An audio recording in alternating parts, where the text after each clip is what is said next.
हाँ जी स्टूडेंट्स, आज हम पैराग्राफ वाला ऑप्शन कंप्लीट कर रहे हैं। यहाँ पे हमने डमी 2 पैराग्राफ्स ले लिए हैं। सपोज मेरा कर्सर फर्स्ट पैराग्राफ के बाहर पड़ा है। अगर मेरे को ये पैराग्राफ की जो लाइंस है इसके बीच में स्पेस क्रिएट करनी है, तो आप यहाँ पे कोई भी ऑप्शन चूज़ कर सकते हो जो आपको रिक्वायर है। आप देखोगे कि उसके अकॉर्डिंग क्या है, जितना हम नंबर चूज़ कर रहे हैं तो उसके अकॉर्डिंग क्या है, हमारे पैराग्राफ की लाइंस के बीच में क्या हो रही है, स्पेस आ रही है। ये जो हमारी सारी फॉर्मेटिंग है ये पैराग्राफ से रिलेटेड है, मतलब जो भी आपने फॉर्मेटिंग करनी है, जो भी चेंजेस करनी है आप पैराग्राफ पे करना चाहते हो वो आप यहाँ से कर सकते हो। उसके बाद आपके पास यहाँ पे आती है नेक्स्ट ऑप्शन।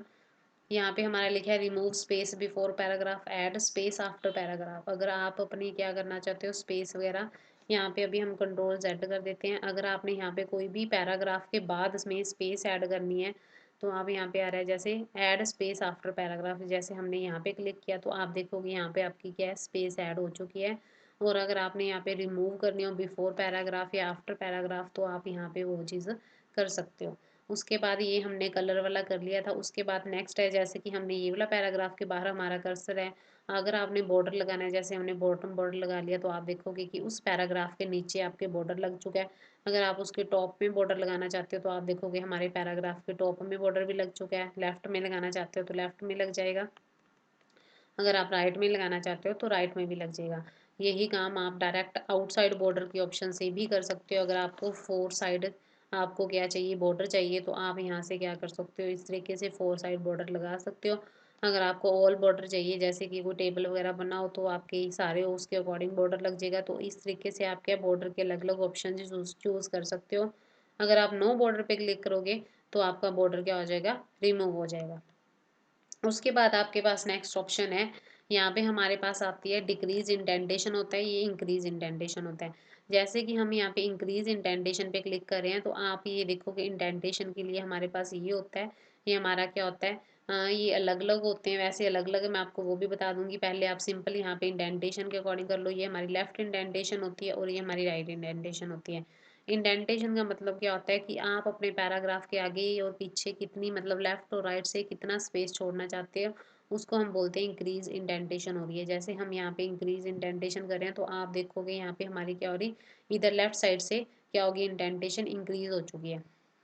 अगर आप यहाँ से भी करना चाहते हो इंडेंटेशन, तो आप डायरेक्टली यहाँ से भी क्या कर सकते हो, अपना पैराग्राफ इंडेंट कर सकते हो। जैसे आपने कई बार बुक्स, बच्चों की बुक्स में देखा होगा, राइम वगैरह लिखी होती है, उनकी पोइम लिखी होती है, वो इस तरीके से क्या करी होती है, इस तरीके से लिखी होती है। तो आप क्या कर सकते हो, अपने पेज के अंदर क्या कर सकते हो, इंडेंटेशन सेट कर सकते हो। उसकी वजह से हमने कंट्रोल जेड कर दिया। उसके बाद जो नेक्स्ट है, हम यहाँ पे सॉर्टिंग कर रहे हैं। सॉर्टिंग आपको पता होगा, डिक्शनरी के अकॉर्डिंग अपना डेटा सेट करना या नेम लिस्ट सेट करना, उसको हम बोलते हैं सॉर्टिंग।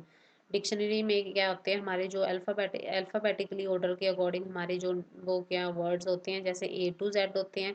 इसको हम ये भी बोल सकते हैं कि असेंडिंग ऑर्डर के अकॉर्डिंग लिस्ट होती है और डिसेंडिंग ऑर्डर के अकॉर्डिंग लिस्ट होती है। जैसे हमारे पास यहाँ लिस्ट है नेम्स की, हमने यहाँ पे नेम्स लिखे हुए हैं, हमने यहाँ से सेलेक्ट कर लिए नेम्स और उसके बाद हमने यहाँ क्लिक किया। तो यहाँ पे आपको चूज़ करना पड़ेगा, आपको असेंडिंग ऑर्डर में चाहिए, मतलब ए टू जेड लिस्ट चाहिए नेम की, या आपको डिसेंडिंग में चाहिए जेड टू ए। मेरे को जेड ए टू जेड वाली ऑर्डर में चाहिए। हमने यहाँ पे ओके पे क्लिक कर दिया। तो आप देखोगे जिसका नाम ए से फिर उसके बाद डी पे अल्फ़ाबेटिकली ऑर्डर के अकॉर्डिंग क्या हो जाएंगे, सभी के नेम सेट हो जाएंगे। ये हमारा असेंडिंग ऑर्डर हो गया। अगर आपको डिसेंडिंग ऑर्डर में चाहिए, आप ओके पे क्लिक कर देना, तो आपके डिसेंडिंग ऑर्डर के अकॉर्डिंग आपकी क्या है, नेम लिस्ट शो होनी स्टार्ट हो जाएगी।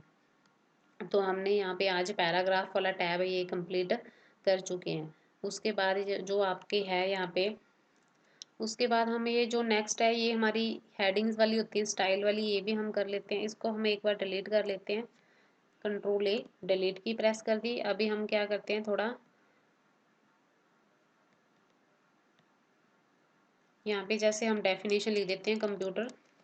कंप्यूटर हमने हेडिंग लिख दी। उसके बाद हम यहाँ पे डेफिनेशन लिख दिए हैं, कंप्यूटर इज इलेक्ट्रॉनिक डिवाइस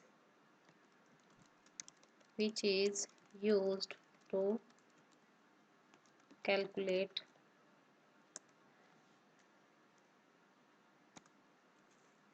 इस तरीके से। सपोज जैसे कि हमने यहाँ पे क्या कर लिया, डेफिनेशन लिख ली है,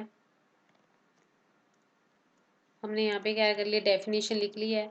उसके बाद ये हमारे पास ये क्या होती है, इनबिल्ट हेडिंग्स होती हैं ये हमारे पास। इनबिल्ट हेडिंग्स का मतलब जैसे कि यहाँ पे हम मेरे को कंप्यूटर वर्ड की हेडिंग बनानी है, तो यहाँ पे आप कोई भी ऑप्शन चूज़ कर सकते हो जो आपको चाहिए, वो क्या कर सकते हो। जैसे मेरे को, मैं चाहती हूँ कि मेरी हेडिंग है जो इस तरीके से शो हो, तो आप इस तरीके से अपनी हेडिंग को शो करवा सकते हो। उसके बाद क्या कर सकते हो, यहाँ पे अगर आपने अपनी जो हेडिंग है उसका साइज भी अगर आपने इंक्रीज करना है, तो आप क्या कर सकते हो, अपनी हेडिंग का साइज इंक्रीज डिक्रीज कर सकते हो।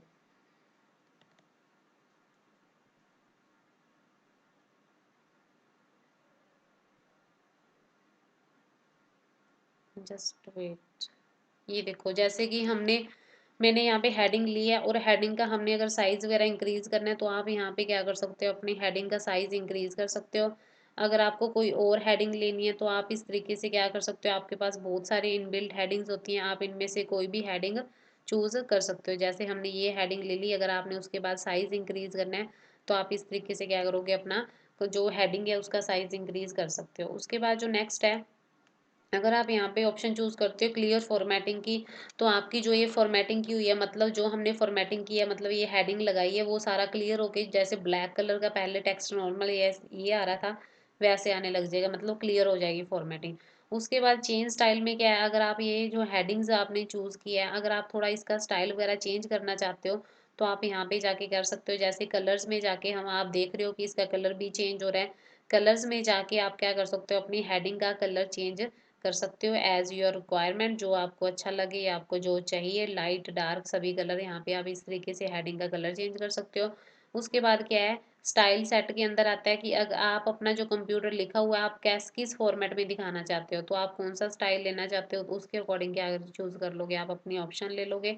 उसके बाद जो नेक्स्ट है फॉन्ट है, ये भी क्या है कि आपका कंप्यूटर जो वर्ड लिखा हुआ है वो मतलब कौन सी, जो हमारे पास ये अलग अलग क्या होती हैं, ये हम अलग अलग हमारे फ़ॉन्ट्स होते हैं, तो उसके अकॉर्डिंग आप क्या अपना कंप्यूटर कैसे दिखाना चाहते हो लिखा हुआ, तो आप इस तरीके से यहाँ पे क्या कर सकते हो, सारी फॉर्मेटिंग क्या कर सकते हो, चेंज कर सकते हो। ये हमारी इनबिल्ट्स क्या होती हैं, हेडिंग्स होती हैं, हेडिंग के टेम्पलेट्स होते हैं हमारे। हेडिंग्स सेट करने के लिए हम इनको यूज़ करते हैं। अगर जैसे हमने बुक में आपने देखा होगा, हेडिंग्स जो है थोड़ा स्टाइल की फॉर्मेट्स में लिखी होती है, तो आप यहाँ पे हेडिंग्स हमारे पास बहुत सारी हैं, इनबिल्ट हेडिंग्स हैं, इनको इन टेम्पलेट्स बोलते हैं। तो आप इनमें से कोई भी हेडिंग वाला टेम्पलेट चूज करके अपनी हेडिंग सेट कर सकते हो। Okay students.